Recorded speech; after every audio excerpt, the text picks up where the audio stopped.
Entendre, comprendre, réagir. Un média qui donne vie aux opinions, qui donne voix aux idées. Cube.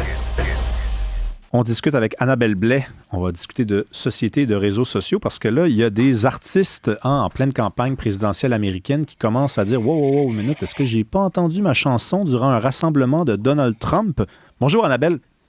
Salut Rémi. Donc c'est exactement ça. Je pense notamment à Woodkid, qui est un artiste français.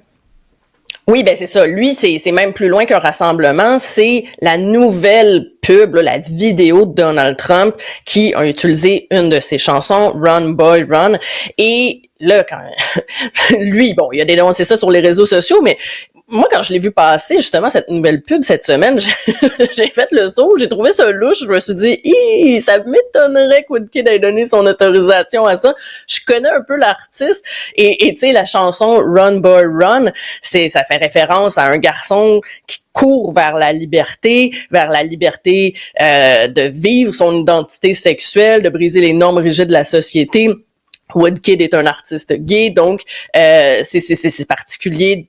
Je me suis dit, je suis pas sûr qu'il est associé à Trump. Et ben effectivement, ça n'a pas pris de temps que sur X, il a dénoncé la situation. Mais avant de t'en parler plus longtemps, je pense qu'on a un extrait à faire jouer. Run, boy, run. Break out from society.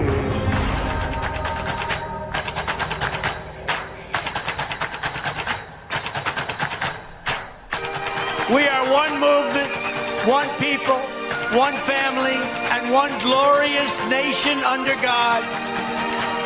So with American pride swelling in our hearts and American courage stirring in our souls, I say these words to you tonight. We will make America... Ouais, bon. Donc, c'est une bonne chanson, là. Je veux dire, je comprends l'intention de l'équipe de Trump, c'est juste que c'est un peu fort de café. J'imagine qu'ils connaissaient pas trop Woodkid, qu'ils se sont juste arrêtés à la dimension musicale, qui est très, comment je pourrais dire, grandiose, mais en même temps très forte. Puis ça fait, c'est un peu même dramatique avec les images rajoutées là de drapeau américain, le discours de Trump, c'est peut-être même un peu trop dramatique là, mais tu sais c'est un peu à l'image des Américains, c'est too much, c'est quasiment caricatural. Mais Woodkid, donc, sur X, a dit que c'était une utilisation illégale qui était faite de sa chanson.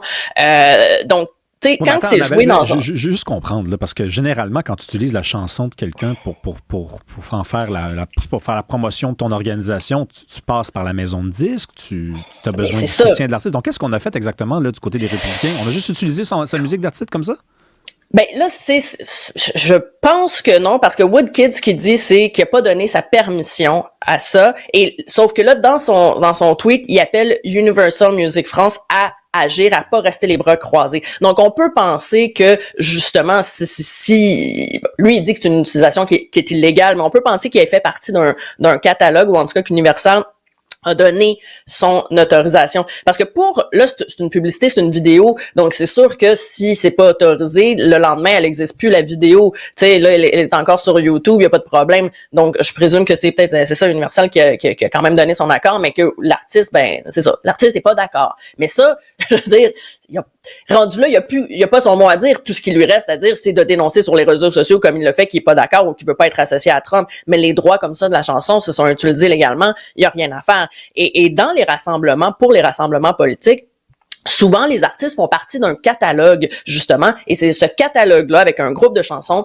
qui, par la maison de disques, ça, est autorisé pour les rassemblements politiques. Donc, la seule option qui reste aux artistes, ben, c'est soit qu'ils se retirent du catalogue, pour tout type d'événement, donc c'est sûr qu'il y a de la perte d'argent, soit ben ils en restent à dénoncer ça sur les réseaux sociaux. Et c'est pas le seul. Woodkid, il y en a plusieurs. autre artiste qui, depuis 2015, là, depuis que Trump fait de la politique, qui dénonce cette utilisation-là. Puis même Woodkid, lui, a aussi été utilisé, c'est un peu ironique, dans une manifestation contre le mariage gay en France. Cette chanson-là, Run Boy Run. Donc là, c'est complètement ironique. Et puis là-dedans, moi, je me dis, à travers tout ça, ça doit être Kid Rock qui doit être déçu de pas avoir été utilisé dans cette pub-là. Parce que lui, il doit dire, hey, mon catalogue est disponible, je suis là. Mais bon, il soutient Trump, mais peut-être que ces chansons sont jouées dans les rassemblements puis on n'en entend pas parler parce que justement ça fait son affaire. Hein.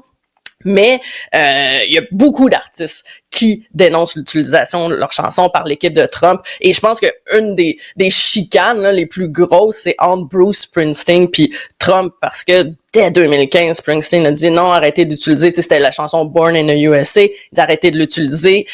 Et là, il a traité Trump de moron. Et là, dans ses discours, Trump va souvent attaquer Springsteen en disant que il aime pas sa musique de toute façon, que c'est pas si bon que ça. Et puis il a dit, mais vous savez, au fond, il y a des artistes de la gauche, là, comme Springsteen. Je suis sûr qu'au fond, ils votent pour moi, parce que le chanteur a démenti. Bref, ça se chicane sur la place publique comme ça.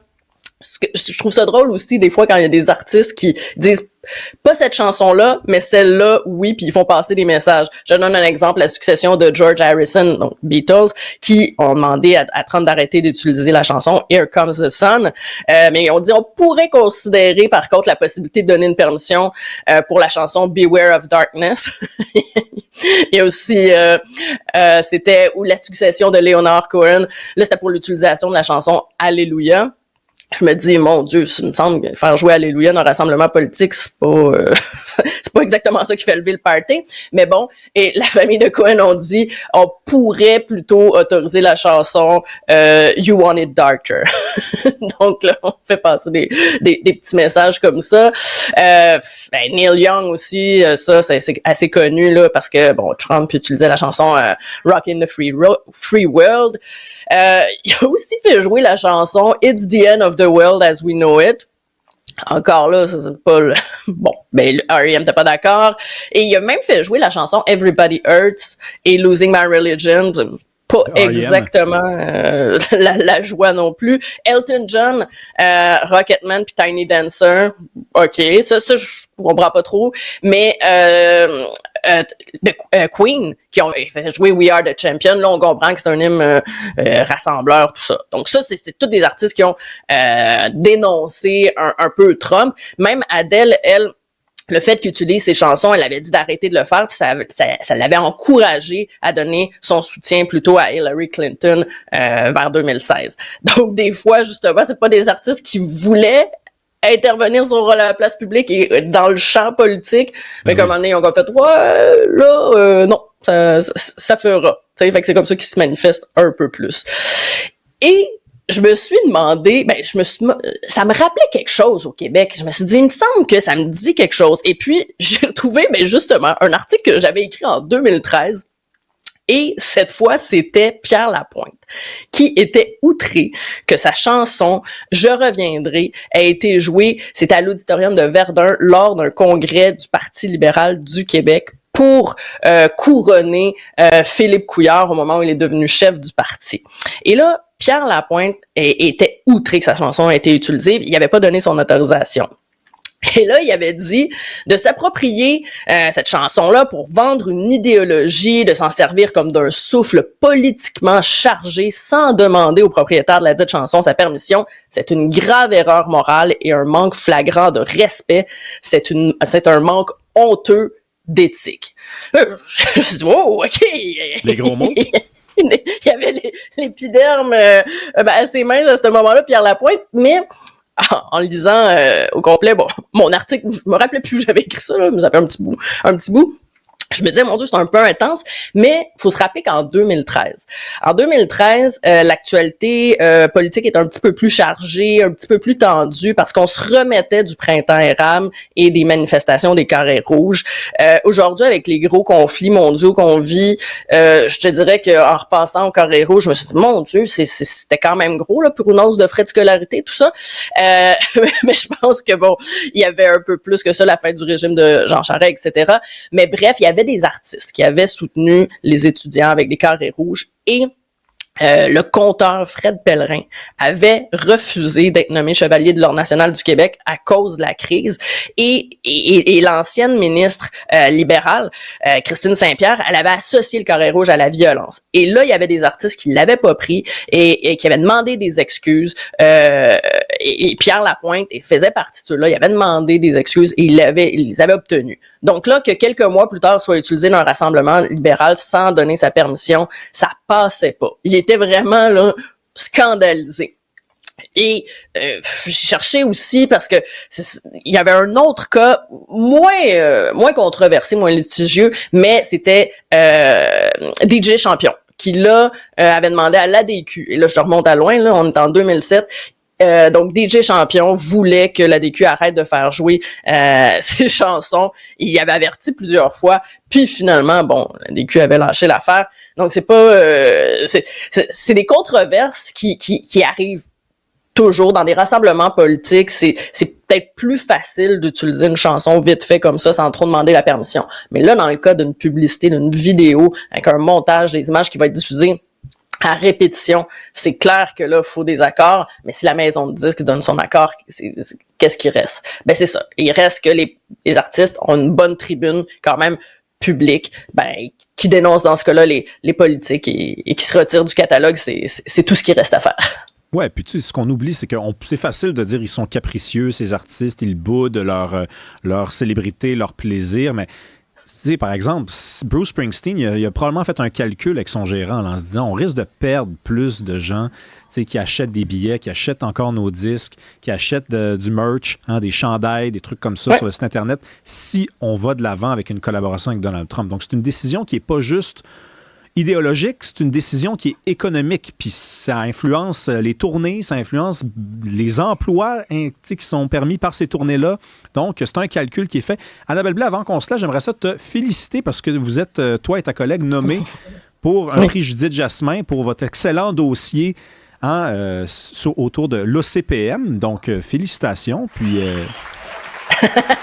Merci Rémi. Ça a été une grosse enquête, ça a pris beaucoup de mois. On est très content d'être nommé pour ce prestigieux prix, je te dirais. Quand est-ce qu'on va savoir qui l'emporte? En novembre, c'est encore loin. Fait que je retiendrai pas mon souffle, là, mais c'est lors du gala de la FGQ qui est pendant le congrès. Généralement, c'est en novembre cette année, donc on va rester les doigts croisés d'ici là. Si je pouvais voter, je voterais pour toi. Merci beaucoup.